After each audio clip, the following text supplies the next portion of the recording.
head, yeah. It's like, Jim, you got to quit the paedophilia.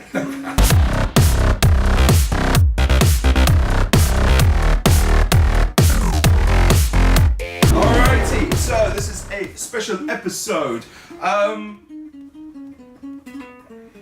Show off. So yeah, one of the interesting things that's kind of cropped up a lot recently is a few people in the real world, in real life, and also online have been dropping me a note or coming to see me and asking about, oh wow, how have you guys actually kind of made money? And I laugh in the face. What?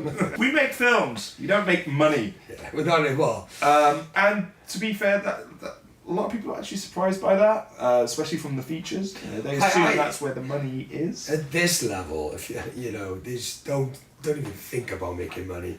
No, the reason we do all the side stuff is that's the stuff that pays, like all the corporate stuff, the editing, and all that kind of stuff.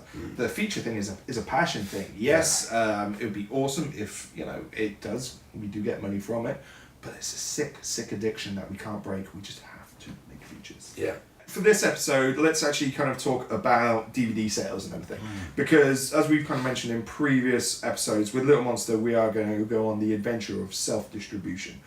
And that's really been brought about by the fact that our personal experience with traditional distribution has been okay, not great. We've been very lucky. We've been a lot, luckier than many other filmmakers in terms of, actually having our films out on on shelves in supermarkets. At the end of the day, not a huge amount of money has been, forthcoming to us. No. And so I thought, well, if we could do a little episode which kind of explains perhaps where the money goes and what pitfalls to avoid, caveats and all of that. Everything I'm saying now is either based on our own experience or on experience of people that we've worked with very closely. I will not be mentioning names, and we won't be mentioning company names because we don't want to get sued, yo! Yo! Do you want to get sued? I got no money anyway. What are you going to take from me, huh? My health is already gone. My God, this is so bleak.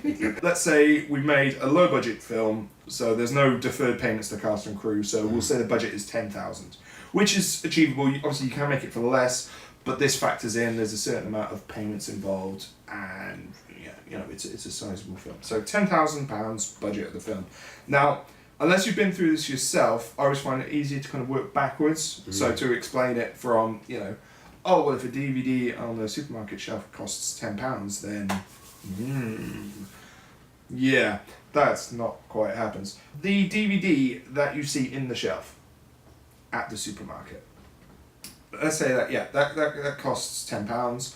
First up, well done, you've got that DVD, you got your film on the shelves. So well done you, that's good going. No, yeah? It gives you a bit of a buzz. The supermarket, of that £10, takes £7. Boom! Straight away, motherfucker! That money's gone! That's not your money. That leaves you with £3. I'm trying not to be too negative. I'm going to try to do this with the smile, because otherwise it's a dose of reality coming at you, people. I don't want any, filmmakers to kill themselves. Bear with us, because there's kind of, not really a happy ending, but there's maybe things that we can help you with. Yeah. But it's not that you, the filmmakers, kind of pop into Sainsbury's in the middle of the night and put the DVDs on the shelves. That's not how it works. To actually get your film onto shelves, you've got to deal with these outfits called distributors. Because supermarkets obviously won't just take product off any old gym. They definitely won't. They won't. I've tried. He's trying to sell them his own milk. Pint of gym milk? Nope. It's a fucking sore now. Oh God, this is not how I thought this was going to go. But your film getting picked up by a distributor, again, that's a massive thing. There are hundreds, if not thousands, if not tens of thousands of films every year which are not picked up. Those films that you see on the supermarket shelves, that's a fraction. To get picked up by a distributor is a big deal, especially because not all distributors can actually get this stuff into supermarket shelves. A lot of them are online only outfits, or can only do in like specialist DVD stores, of which there aren't many left nowadays, guys. We're talking HMV, is that it? Pretty much. Good idea is just go to your supermarket, have a look at the low budget stuff on the shelves and see what kind of genre that you want to be making in. Have a look at the back of the box and you'll get a good idea of the outfits that are actually putting stuff out. The distributor, obviously, aren't going to be just putting out your film from the good of their hearts, because they have no hearts or souls at all. No, nil pois on the soul, eh? Good. They're going to want to take their cut. So a typical deal with a distributor is a 50-50 split, which again, you know, that sounds okay. You know, they're obviously putting in a lot of work. You might not be dealing directly with a distributor. Now, we've been lucky. We've always had our stuff directly with the distributor. But a lot of people that we've known and we've worked with have had to work with a sales agent. And they take their cut. But for the example of this, we'll eliminate the idea of a sales agent. But obviously, if you guys do involve a sales agent, they're going to want their cut as well. But let's just have a quick look at that contract with the distributor. Oh, okay. They've got a little clause in there, which understandable. They've got to first recoup their own expenses. Mm-hmm. Yeah, which is, again, I think perfectly reasonable on paper, because they're going to be the guys, you know, churning out, what, tens of thousands of your DVD out there, getting onto shelves. That all costs money. Yeah. You know, print up those nice shiny covers with the holograms that make people go, oh, my film looks like a real film, look at it, man! Rubbed multiple copies over our bodies in the Talbot Green Tesco's. In slow motion. Yeah, it was weird. Kids were watching, but I was just like, did you make a film? Then shut up. But then there's other charges which might not be that obvious. So go in with an open mind. This is kind of stuff that you can find online. So have a look for deliverables that distributors might want. You know, and there are lists of it online. But the kind of things they want is maybe new poster art, new key art, new DVD covers. So that kind of artwork. Good way to sort that is obviously work with an artist who you know has actually had their stuff put onto supermarket shelves. Yeah. Because they'll know the kind of thing that you guys are, the distributor's going to be looking for.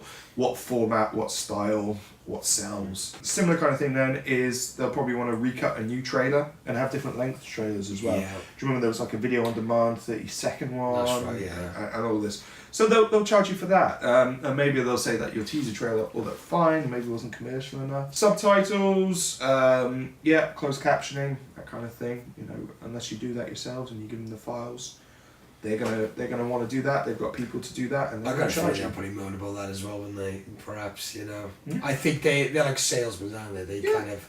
They'd rather do it in house because they've got people that they want to pay. Marketing as well, you know, they'll be wanting to put ads, hopefully. I know on our second one, again, not mentioning names, but fair enough, saw full page ads in a few horror magazines of our stuff as well, which was, you know, kind of cool to see in the real world. Yeah, but, you know, that costs money, people won't get paid, y'all. Probably some further post-production work after QC reports, so quality control reports. They want to make sure, obviously, that the film they're taking off you is fit for public consumption in terms of, is it up to spec quality-wise? Not creative quality-wise, but technical quality-wise. Yeah. And especially with the first film, there was a bit of back and forth on that with ours. It wasn't creative intent. I mean, we added a fair bit of grain. And which they picked up on. And there's bits which were shot on mobile phone, which we pixelated on purpose to make it look more like it was shot on a phone compared to the rest of the stuff which we didn't want to make it look like it was shot on the phone. And obviously, if there are any issues flagged up which you can't explain away by creative intent, they'll charge you for that to fix it. Which is fair enough again. Yeah. These are all things to kind of bear in mind, and if you get your list of deliverables, you know, in advance of shooting, then you'll know the kind of stuff that you're looking for, and whether you can do it cheaper than them, which you probably will, or you'll probably be able to find somebody to do it cheaper than the people they've got in-house. Mm-hmm. So again, just plan ahead. So let's say, I mean, I've seen different examples of that. It could be between £5,000 and £10,000, but let's be on the conservative side. Let's just say it's £5,000, the expenses they want to recoup. All right, fair enough. So they get their expenses first because they've made the investment on your project, and then you get a 50-50 split with the distributor. So they take half of it, you take half of it. Supermarket takes 7 of that 10. That leaves you 3. Distributors get their expenses back after they get their expenses back. That's leaving the production company with £1.50 each. Okay, still. Well done. But wait a sec. The investors. So those guys that you conned to give you £10,000 to make your movie, they gonna want to get paid. So the first They want 10,000, yeah. the first 10,000 that comes to the production company Go straight there. goes straight to them. In addition to them getting paid, what was the deal? What was the split that you agreed with them on any profit you make? That can be anything. I've seen 70-30, I've seen 60-40, I've seen 50-50 as well when you want to get that film made and you're willing to bend over backwards. So for simplicity's sake, again, we'll say 50-50. So investors gets its expenses back, and then the investor or investors get their 50-50 split. So that then leaves the production company with 75p. Nice. 75p. I like it. I'm not even sure you can buy a can of Coke for 75p. Probably not. Yeah, I think it's about like 80p in co-op. That, again, is assuming that you've got no deferred payments. So your cast and crew got paid up front. Which, because we're saying 10,000 and because otherwise this is going to get really crazy with the formulas and the maths, let's say everybody got paid up front so you haven't got to worry about deferred payment. Yeah. Like a rain with the 75p. So let's say your production company is made up of like 3 producers, which in the case of Little Monster, it is myself, hisself, and Tomself. Newport way. Newport, over that way. That way? Over the yonder. Newport. There we go. So you're each getting 25p, yo! That's a Freddo.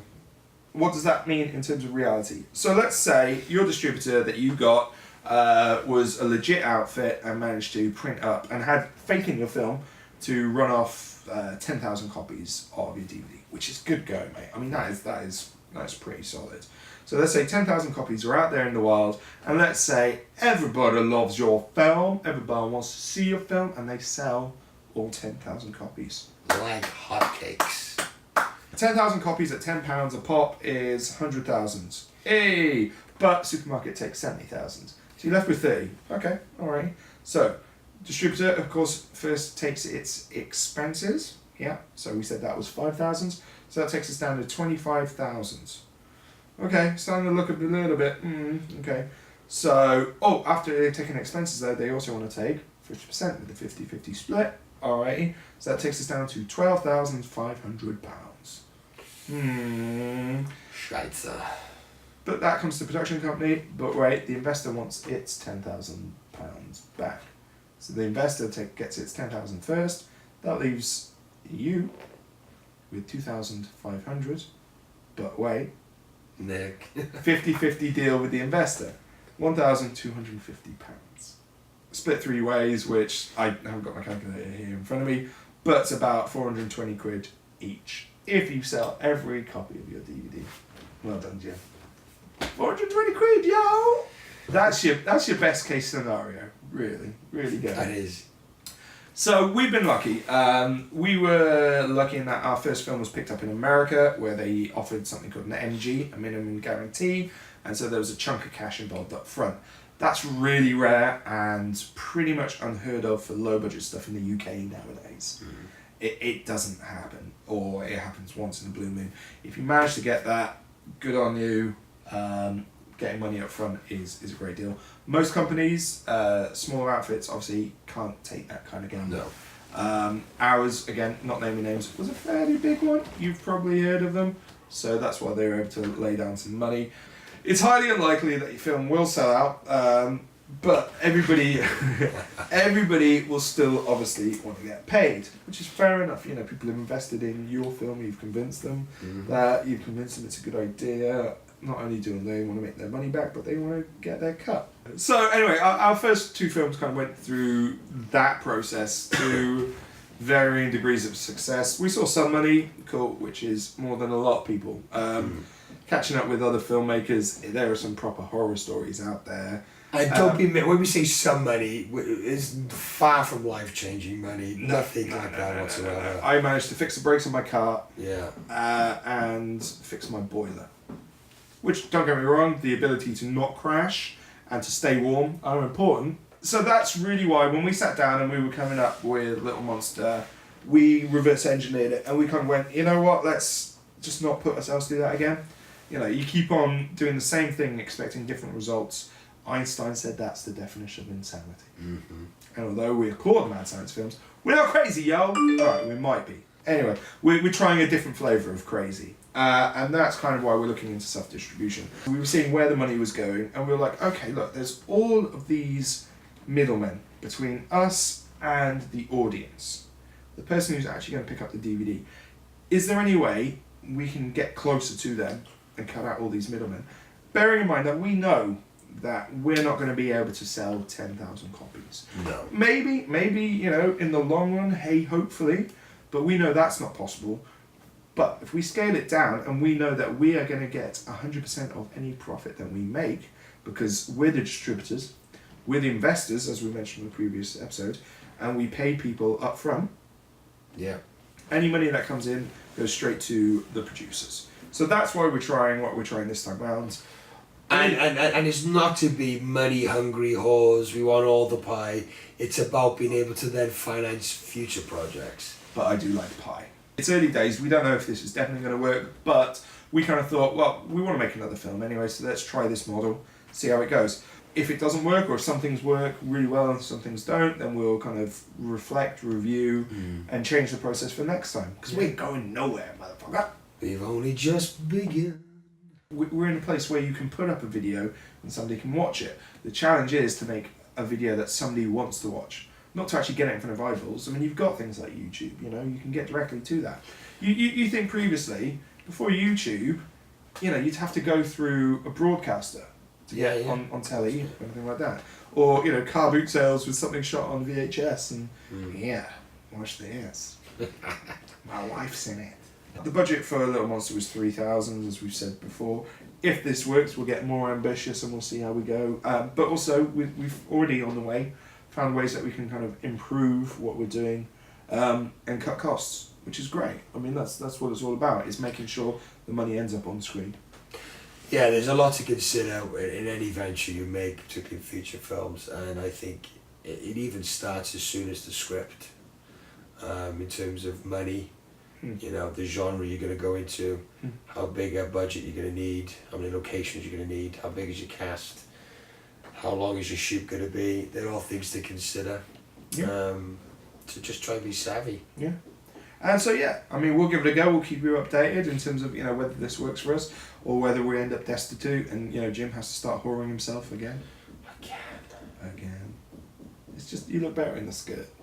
Yeah, I know. Got more junk in the trunk, yo. Boom. Join us on this adventure into self-distribution.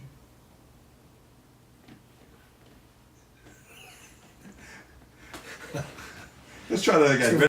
What am I don't know. Shall I scratch my chin? Yes. So join us on this adventure into self-distribution. I think that'll work well.